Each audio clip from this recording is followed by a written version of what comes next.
God, our loving Father, we bless you and we thank you for this day. Thank you for all that you are and all that you do.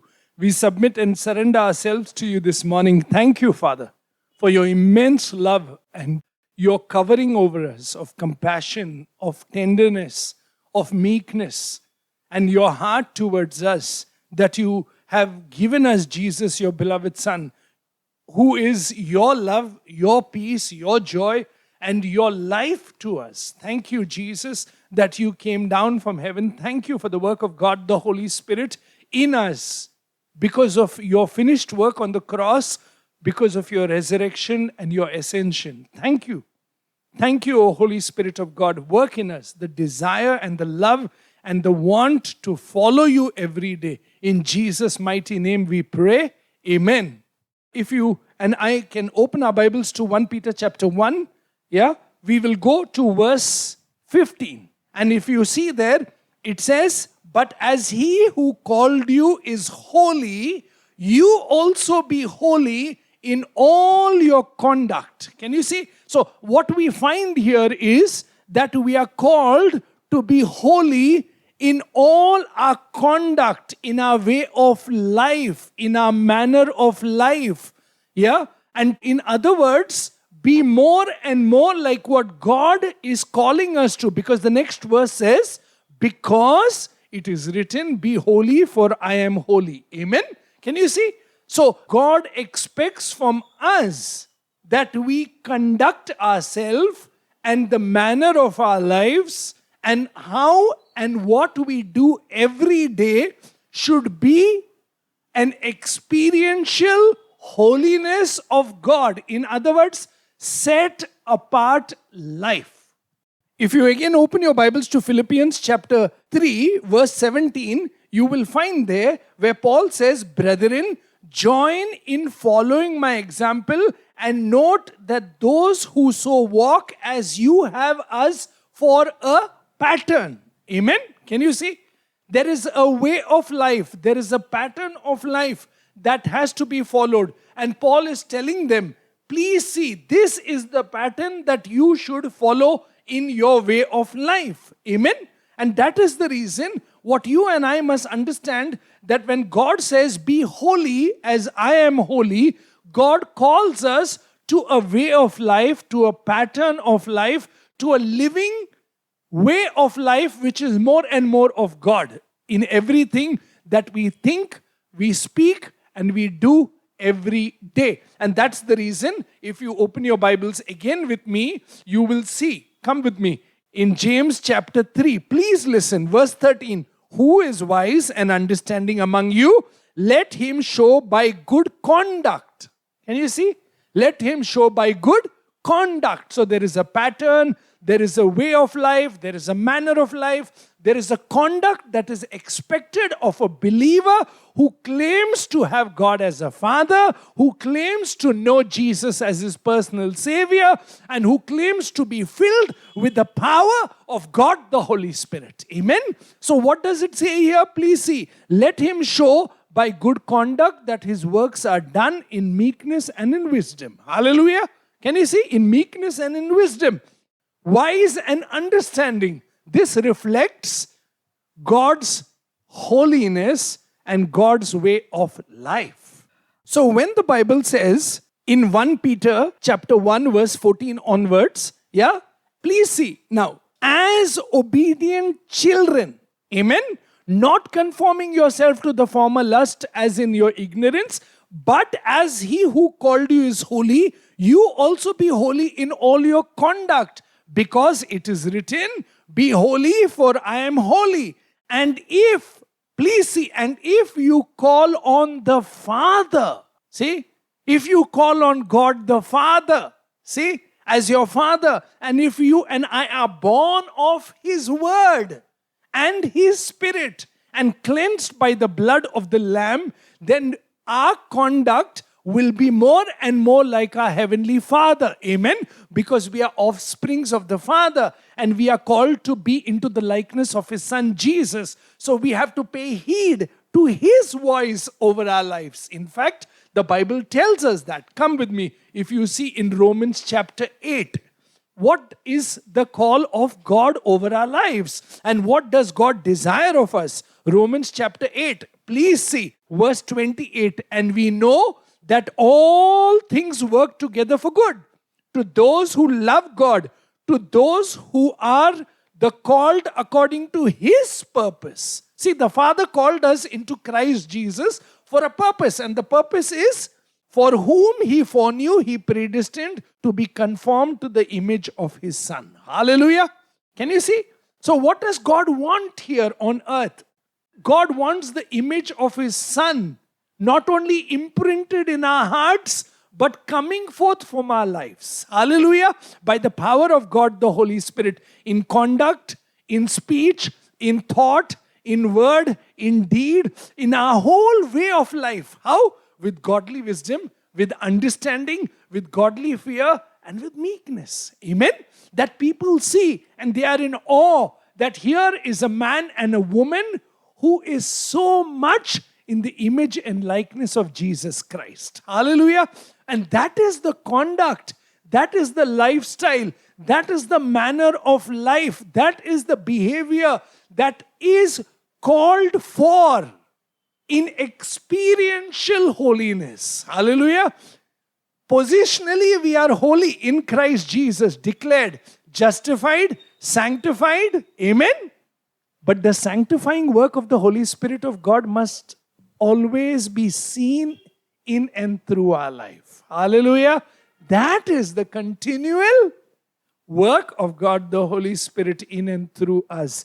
In the way we think, in the way we see, in the way we talk, in the way we hear, in the way we feel, in the way we interact, and in the way we behave with people around us. Amen. Conduct yourself in a holy manner, brother, sister, because the other word for a Christian is holy. The other word for a Christian is holy, set apart by God to be in the image of Jesus Christ. If you see, again, come back to that verse, in 1 Peter chapter 1, verse 14 onwards. As obedient children, please underline that word, as obedient children. And what are we supposed to do? Next verse, be holy in all your conduct, because the one who called you, He is holy. And if you call on the Father, see, if you call on the Father, which Father? Who Father? God as our Father. And verse 18 says, knowing that you were not redeemed with corruptible things like silver or gold from your aimless conduct received by tradition from your fathers. Amen? So it's not only a creed, but God wants you to have a conduct that reflects Him. It's not only your position in Christ Jesus, but there is an experiential work of God, the Holy Spirit. And that began the moment you believed in Jesus, you received Him. There was a cleansing by the blood of Jesus Christ. Amen. So there was not only a doctrine that entered you, not only a teaching, but a work of God entered our heart, which is the precious blood of Jesus Christ, which is without blemish and without spot, that is cleansing us. And that is why the verse now says in 1 Peter chapter 1 verse 22, since you have been purified, see, since you have purified your soul in obedience to the truth, the Spirit in sincere love. Amen. See, you have received the love of God in your heart and my heart by the precious blood of Jesus Christ cleansing. And this love we received when we were sinners.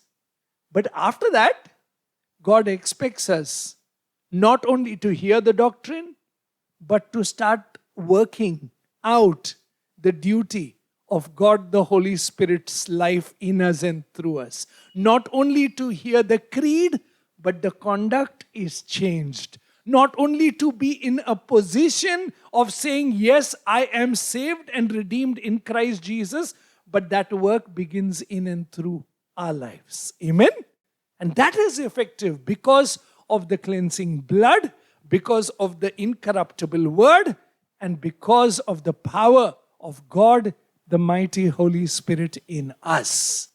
So when this work of God affects our heart and our lives, which is the enduring word, which is the gospel that is preached to us, which we heard. So we were elected in it by the Father, and there is a sanctifying work of the blood of Jesus Christ that cleanses us, and there is the sanctifying work of God the Holy Spirit. So we have inherited an incorruptible, undefiled work of God in us and through us.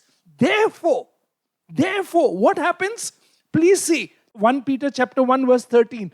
Therefore, gird up the loins of your mind, be sober, and rest your hope fully on the grace of Jesus Christ. Amen? See, what is the effect of this? The work of God in us, that we gird up the loins of our mind and we are sober, putting our hope in Jesus Christ, that He is going to come one day to take me. So my whole desire, my whole passion, my whole love, my whole life should reflect only Him here on earth. Amen? Because I'm looking forward to the coming of Jesus. And I'm rejoicing that my life here is shaped according to Him and not according to what I think and others think and the world thinks. Amen? But it is shaped according to the Word of God, because I've received life through the living Word. Amen? And that's the reason in the same chapter, verse 25, it says, but the word of the Lord endures forever. Now this is the word which by the gospel was preached to you. Amen? So when we heard the gospel, what is the effect of this word? Please see, chapter 2, verse 1. Therefore, because you heard the word, lay aside all malice, all deceit, all hypocrisy, envy, and all evil speaking. Hallelujah. Can you see? Now that is the experience of enjoying the incorruptible work of God through the word, through the blood, and through the power of the Holy Spirit. Amen? That we are sober in our mind, that we actually pull up the loins of our mind, and now therefore we are laying aside all malice, all deceit, all hypocrisy, all envy, and all evil speaking, because as newborn babies, we are desiring the milk of God's word every day. For what? Please see the second verse. As newborn babes, desire the pure milk of the word, that you may grow thereby, if indeed you have tasted that the Lord is gracious. Hallelujah. Can you see? Now the creed and your position in Christ Jesus and the teaching and the doctrine becomes experiential. Now it shows and reflects in the manner of life and in the duties and the call of God every day. Hallelujah. See? Be holy in your conduct. The holiness in the conduct is because of faith in the person of Christ Jesus and the Father and the work of God, the Holy Spirit in us. We believe, we truly believe that He is making us holy. He is sanctifying us. And the sanctifying work of the Holy Spirit of God is reflecting in the way we think, in the way we look at life, in the way we talk, because our whole hope is on Jesus Christ and His return. Hallelujah. So we desire to be like Him here on earth, in thought and in word and in deed. So we are asking God every day, put aside, O God, for us, in us, by your power, all malice, all deceit, all hypocrisy, all envy, and all evil speaking. Can you see? All evil speaking. Put away, God. Come back with me to 1 Peter chapter 2. You see, please read from verse 9. But you are a chosen generation. Amen? You and I are a chosen generation called out by God, and the work of God, the Holy Spirit, is at work in us, and Jesus is precious to us. In fact, the Bible tells us in chapter 2, verse 7, therefore you who believe, He is precious. Amen? Jesus is precious to us. So we lay aside what? Malice, deceit, hypocrisy, envy, and evil speaking. Why? Because the Bible says in verse 9 of that same chapter of Peter, 1 Peter chapter 2 verse 9, for you are a chosen generation, a royal priesthood, a holy nation. Can you see? A holy nation, a people set apart to do what? To sing His praises. And how do you and I sing His praises? And how do you and I show His mercy and His love? Verse 11 says, beloved, I beg you as sojourners and pilgrims, abstain from fleshy lust which war against the soul. Can you see? Gird up the loins of your mind. in chapter 1 verse 13. Then here in chapter 2 verse 1, lay aside all malice, all deceit, all hypocrisy, envy and evil speaking. And now what does it say here? Please see. Read that verse once again. Verse 11, beloved, I beg as sojourners and pilgrims, abstain from fleshy lust which war against the soul. Now please see. Verse 12, having your conduct honorable among the Gentiles. Can you see? Your lifestyle, your manner of living is honorable for people. You're not malicious, you're not deceitful, you're not a hypocrite, you're not envious, you're not proud, you're not arrogant, you're not boastful. Amen? Every day you know there is a war against your soul and my soul. And we know that we are pilgrims here. We know we are a holy people. And we are experiencing the sanctifying work of the Holy Spirit of God. So our inner life has changed. Why? Because Jesus is ministering to us in the inside every day by the power of God, the Holy Spirit. How do you, and I know this, come with me. If you see in Ephesians chapter 4, the Bible tells us, please see, but you have not so learned Christ, if indeed you have heard him and have been taught by him as the truth is in Jesus, that you put off concerning your former conduct. Can you see? If you are hearing from Jesus every day by the power of God, the Holy Spirit, and by the living word, which is incorruptible, amen? Every day we learn to put off the old conduct, amen? Can you see? Put off the old conduct, the old man which grows corrupt according to the deceitful lust, and be renewed in the spirit of your mind, that you may put on the new man which was created according to God in true righteousness and holiness. Can you see? Amen. We are called to this living experiential work of sanctification, which is the work of God Almighty, the Holy Spirit. Some or the other, we don't see this truth as believers. We are like, yes, yes, yes, I believe. Yes, yes, yes, I know. But where is the experiential work of God, the Holy Spirit, who is at war? Who is at war with the lustful flesh, world, and the self in us. And we are cooperating with the Holy Spirit of God every day and telling him, be at war with everything that displeases Jesus in me, O Holy Spirit of God. And make me, this is my desire, this is my prayer. Jesus is precious to me. Jesus is Lord to me. I desire to conduct myself in his ways, in his manner of life. And I desire to be more and more like him in everything that I speak, do, and live. Hallelujah. That should be our desire. And once you understand that, then it makes sense. What Peter says.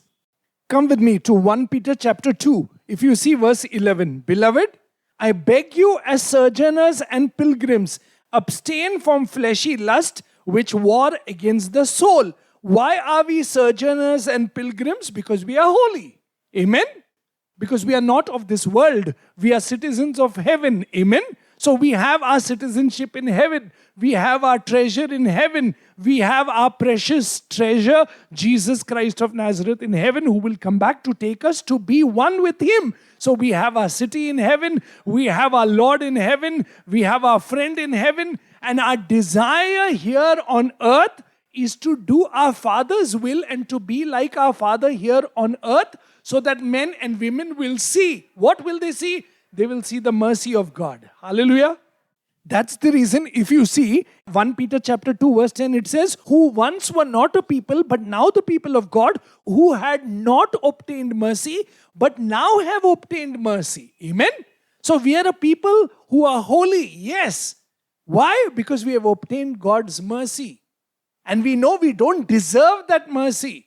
It is the work of God in our lives. So we are merciful to others. Hallelujah. Are you understanding? So the holiness is not out of pride. The experiential work of God, the conduct and duty should not be done out of pride. That I am better than you, I am more righteous than you. I don't do the things that you do. No. I obtained God's mercy. So I will be merciful to you, my brother and sister. That's why there is meekness of heart. And that is why there is meekness, and that is why there is humility in conduct. That's why all day-to-day duties should be done with meekness, gentleness, and of humility of heart. And why humility of heart? Because we know we have obtained God's mercy. So the work of God in our life is God's mercy. The call is God's mercy. The election is God's mercy. The cleansing is God's mercy. The making us alive is God's mercy. The repentance is God's mercy. The work of God, the Holy Spirit, deep in our hearts to make us born again by the power of the living word is the mercy of God. And so we are set apart. Because we have obtained this mercy, the Bible says in the 12th verse of chapter 2 of 1 Peter, having your conduct honorable among Gentiles. The 10th verse says, you have obtained mercy. Because of this mercy, our conduct is honorable among the Gentiles. And what is the kind of conduct?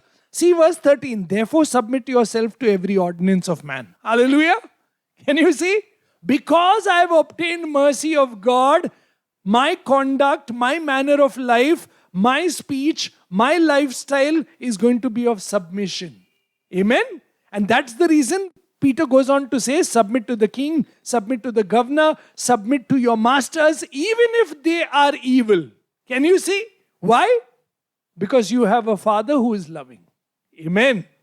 And you have to reflect that Father here on earth. And that's why we pray, our Father in heaven, hallowed be your name. Your kingdom come. Your will be done on earth as it is in heaven. Amen. And as Jesus submitted to the will of the Father, you and I are to submit to the Father's will because we have obtained God's mercy and enjoy God's life in the Holy Spirit, and we experience it and it comes through our life. So we submit to the king, we submit to the governor, we submit to the master. Amen. And that's the reason he goes on to say in verse 20 of 1 Peter chapter 2, for what credit is it if when you are beaten for your faults, you take it patiently? But when you do good and suffer, if you take it patiently, this is commendable before God. Why? For the next verse, for to this you were called, because Christ also suffered for us, leaving us an example that you and I should follow in his footsteps. That is holiness. Amen? Practical, experiential, duty every day.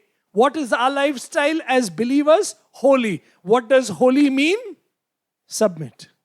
Holy means submit. And how? Please see the 17th verse. Honor all people, love all brotherhood, fear God, honor the king.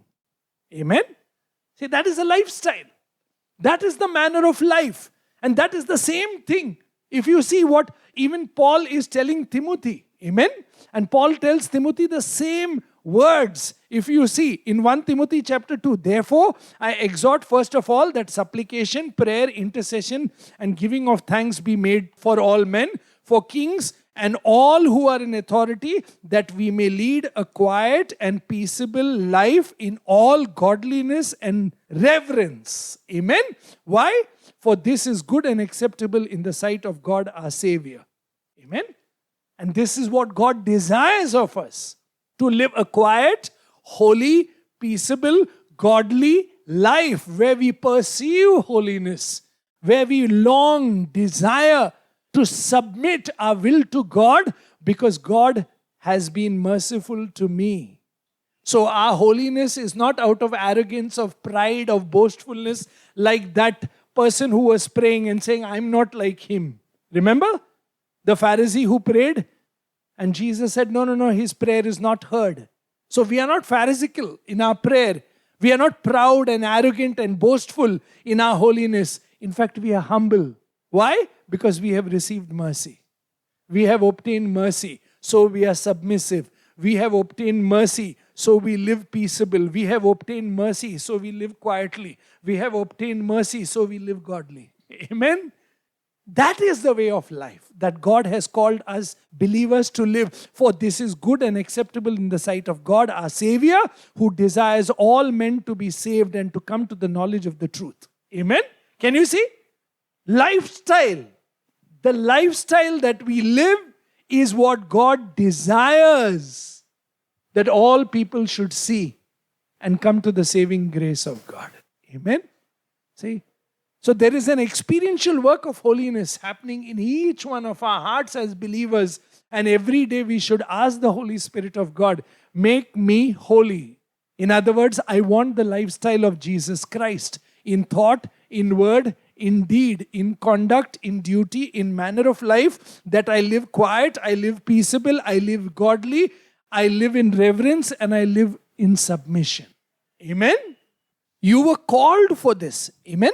And that's what 1 Peter chapter 2 verse 21 says. For this you were called, because Christ also suffered for us, leaving us an example. And what is the example? That he was submissive to everything that the Father wanted him to be submissive. Every authority, amen, on earth. And doing God's will. How? Quietly. See? The holiness reflection of a quiet life. And that's the reason, please see what he says. Follow Jesus' example. How? Verse 22, who committed no sin, nor was deceit found in his mouth. Amen? Remember, in 1 Peter chapter 2 verse 1, what did we say? Therefore lay aside all malice, all deceit, all hypocrisy, envy, and all evil speaking. See, the conduct and the lifestyle is deceit is gone, lies is gone, hypocrisy is gone. Amen? Every kind of anger, hatred, pride is gone. So we have humbled ourselves. This is the work of the holiness of God, which is the experiential sanctifying work of God, which is now becoming a way and a manner of life, which is our conduct, which is our duty. And that's the reason now looking unto Jesus, verse 23, who when he was reviled did not revile in return. When he suffered, he did not threaten, but committed himself to the righteous judge. Amen? To the Father. In the same way, we also, children, should submit to the Father. That is holy living. Amen? Every day. Not reviling back, not threatening, not abusing, not using abusive language, not wanting to hurt back, not wanting to hit back. Because God wants us to be more like our Father. Amen? God our Father wants us to be more and more like Him. That's the reason. In fact, Jesus says in Matthew chapter 5, verse 48, therefore you shall be perfect just as your Father in heaven is perfect. Amen? See? You don't love others because they love you. You love everybody because God loves you. God is merciful to you. You and I have experienced His mercy, not others. We say, no, I am born again. I have experienced His mercy. I have experienced His love. Then you and I are called to love our enemies. You and I are called to forgive our enemies. You and I are called to embrace our enemy just as Jesus embraced us when we were enemies. Hallelujah. That is holy living. So that there is a change of heart, there is a change of mind, there is a change of speech, there is a change of living. Amen. And that's the reason if you come back to 1 Peter chapter 2 with me, now when he was reviled, verse 23, did not revile in return. When he suffered, he did not threaten, but committed himself to him who judges righteously, who himself bore our sins in his own body on the tree, that we having died to sins. So now I'm asking you one thing, loving brothers and sisters. Died to which sin? Died to malice. See? Died to our way of talking, died to our reviling, died to our threatening others, died to all our anger. We are dead. We are dead to all these ways of living as we lived earlier. Amen? And we are healed of it. Amen? We are healed of that way of living. And now we live righteously. Why? Because we are healed by His stripes. Amen? And we have put on the stripes of Jesus.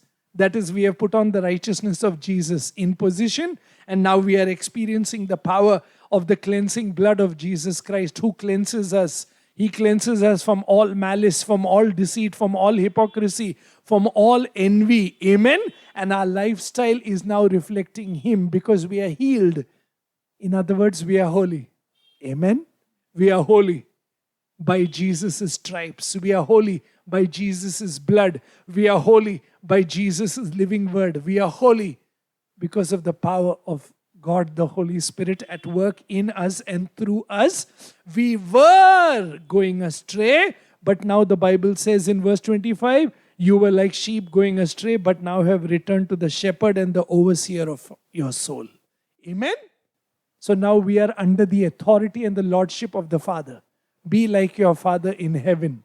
Be perfect as He is perfect. Be forgiving as He is forgiving. Be merciful as He is merciful. Be loving as He is loving. Amen? See? And that is holiness.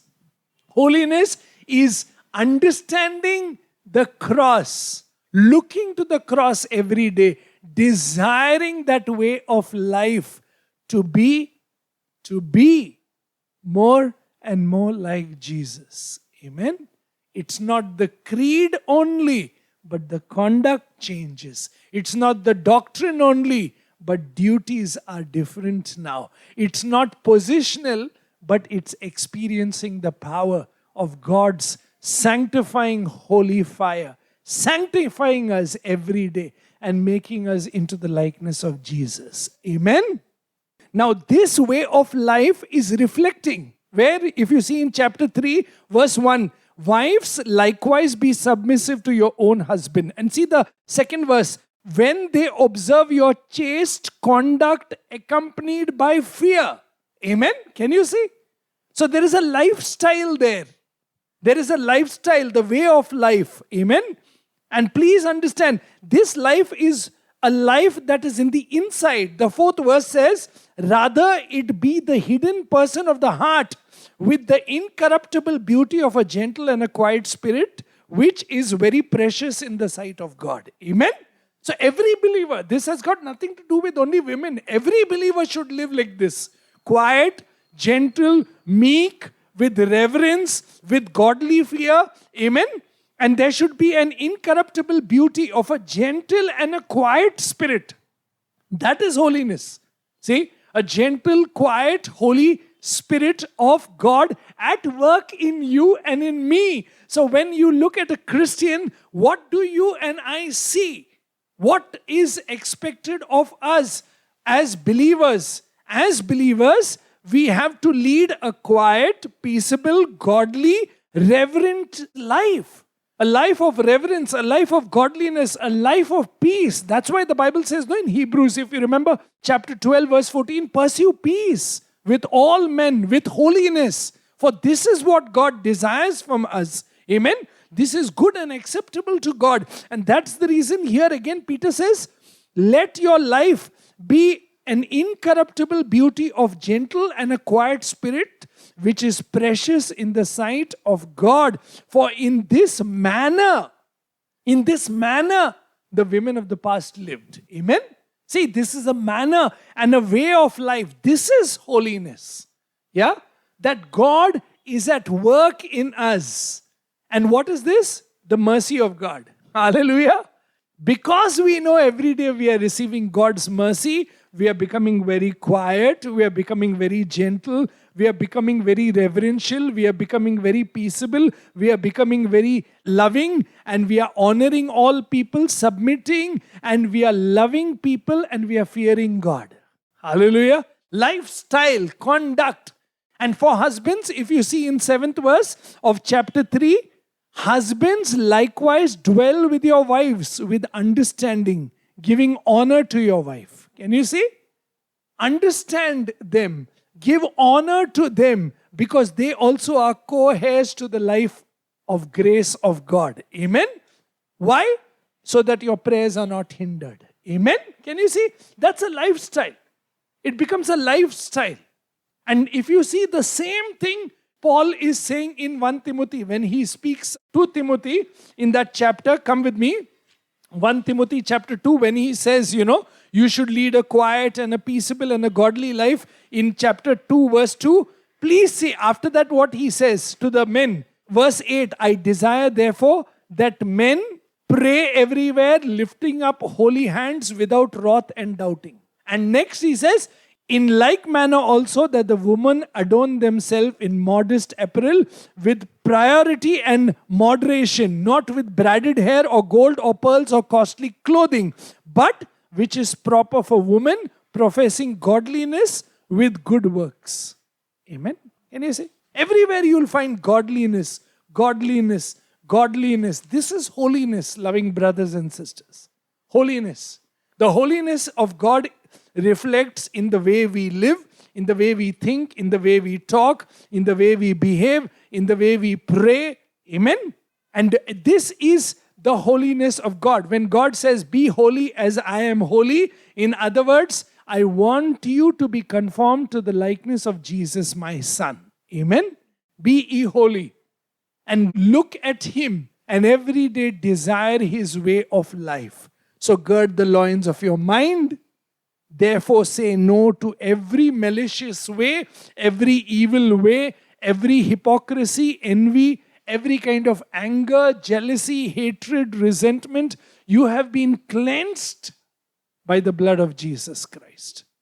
So come back every day to the Lord. Amen. And submit to His word. Submit to the power and work of God, the Holy Spirit.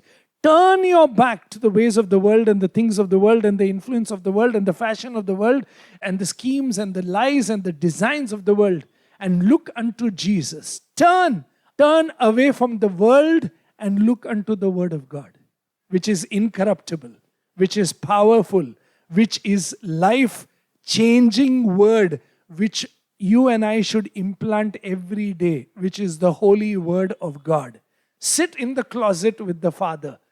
Discover God. Get to know Him every day. More and more and more. And see the holiness and the righteousness and the beauty of God the Father and Jesus touching your life and my life. Amen. As we desire, as men and women of God. See here, wives, be like this. Husbands, don't let your prayers be hindered. And we come to verse 8. Finally, all of you be of one mind. Verse 8, having compassion for one another. Love as brothers. Be tender-hearted. Be courteous. Not returning evil or not reviling. On the contrary, blessing others. For you were called to bless. And this blessing is visible, if you come with me, in 1 Peter chapter 3 verse 10.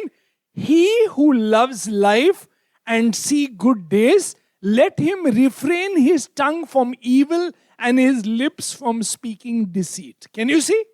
We were called to bless, but there is also God telling us what we need to do. Refrain our tongue from evil and our lips from speaking deceit. That is the work of a holy God who is at work in us. Amen.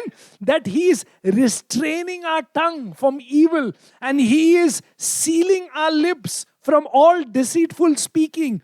Let him turn away from evil and do good. And please seek peace and pursue it. For the eyes of the Lord are on the righteous and His ears are open to their prayers. Amen.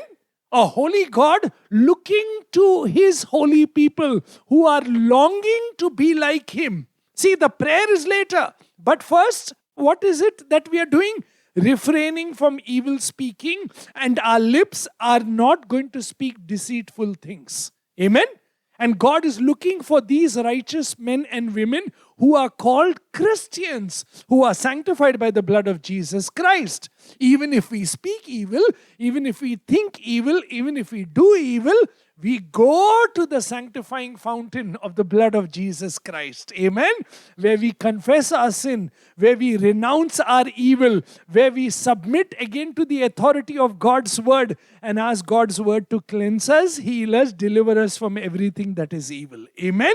So every day there is a confession, there is a repentance, there is a renouncing, and there is a submission to the living God. Amen? Who is holy. And our desire is to be as holy as He is and obtain His mercy every day and give His mercy to others every day. For we are a holy people.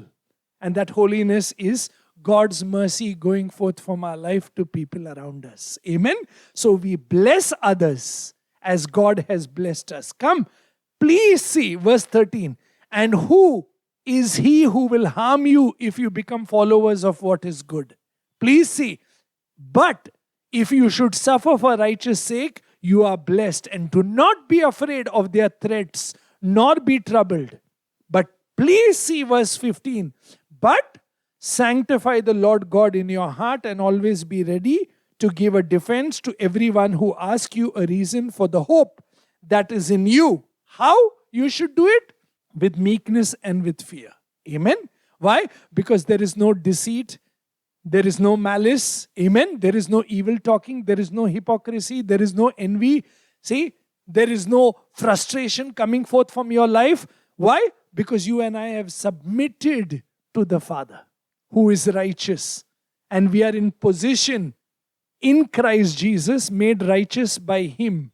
And His righteousness has come to us by the power and the working of God, the Holy Spirit, and His Word. Amen. So we are cleansed by the blood of the Lamb. We have the Word of God living in us, moving by the power of God, the Holy Spirit. So now the effect of this living is meekness and fear. Hallelujah. So we are being sanctified by the work of God. So we are meek and fearful towards God. Please see verse 16 of chapter 3. Having a good conscience. Amen. Having a good, that is holy living. Where our conscience is cleansed. How? Because of the blood of Jesus Christ and because of the sanctifying work of God the Word and God the Holy Spirit and God the living Word, Jesus Christ of Nazareth, who ministers to us every day by the power of His Word. Amen. So may we come to Him. May we come.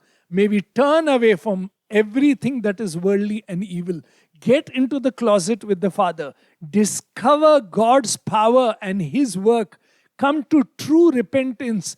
Reject, please reject, in the name of God, by the power of His Spirit in Jesus' mighty name, reject excuses, lukewarmness, worldly mindedness, self-defense and deceitfulness and lies. Say no to it by accepting and embracing the mind of Jesus Christ. Be devoted to the Holy Spirit of God and to the living Word. Be zealous, be diligent, be humble, be patient.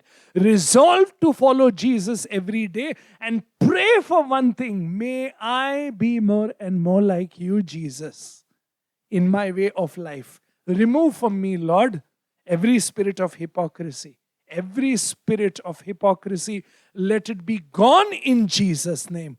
And may I become more and more like you. Amen. And so our prayer should be that prayer of 1 Peter chapter 3 verse 4. Rather, let it be the hidden person of the heart with the incorruptible beauty of a gentle and a quiet spirit, which is very precious in the sight of God. This is the manner of life I want, God. I pray for your godliness. I pray for your meekness. I pray for your godly fear to come into my way of living deep down. Where? In my conscience. Why? Verse 16 of chapter 3. Having a good conscience, that when they defame you as evildoers, that those who revile your good conduct in Christ. Amen? Can you see? Good conduct in Christ may be ashamed. Amen? See, we began there. And now you and I must understand that our good conduct is in Christ Jesus by the power of what He is doing in us and through us. Amen? He is doing. Our position in Christ is showing forth in our experience of Christ through the way we live, through the way we conduct ourselves, through our duties, through our manner of life, through our thinking, through our talking. And everyone knows that we are a chosen people, a royal priesthood, a holy nation, a people called out, a people set apart, holiness to proclaim the light and the marvelous deeds of God. And how? We once did not obtain mercy, but now we have obtained mercy. And because we have obtained God's mercy, now our lifestyle is meek, gentle, humble, godly, with godly fear, with reverence, quiet. Amen. Quiet and a beauty of gentleness which is incorruptible in the inside of us, which is the work of the Holy Spirit of God to every believer in Christ Jesus. In Christ Jesus. And that's my prayer. That's my heart's cry. And that's what I pray every day, asking the Holy Spirit of God. Let this be my resolve, to be more and more holy unto you as you are holy. Amen. May my prayer be heard on high, O Father. And may you, who have chosen me in Christ Jesus, make me more and more like Jesus. In thought, help me every day to gird in the loins of my mind. Help me every day to put aside maliciousness, deceit, hypocrisy, envy, evil speaking. May I not revile back. May I not hit back. May I not be evil to others, because I have obtained your mercy. May I be merciful and bless others as you bless me. Give me the grace to live this holy life which is conducted to the likeness of Jesus, that I experience and I live this quiet manner of life in the inside, and it reflects on the outside in the way I live as I pursue peace and I live peaceable with everyone around me. For your glory and honor, may this holy life, this holy conduct come forth from me and you, loving brothers, for the glory of the Father. In Jesus' mighty name we pray. Amen and amen. Stay blessed in Jesus, loving brothers, and may we enjoy this life of God the Father in us, in Christ Jesus. Have a blessed week in Jesus Christ. Amen.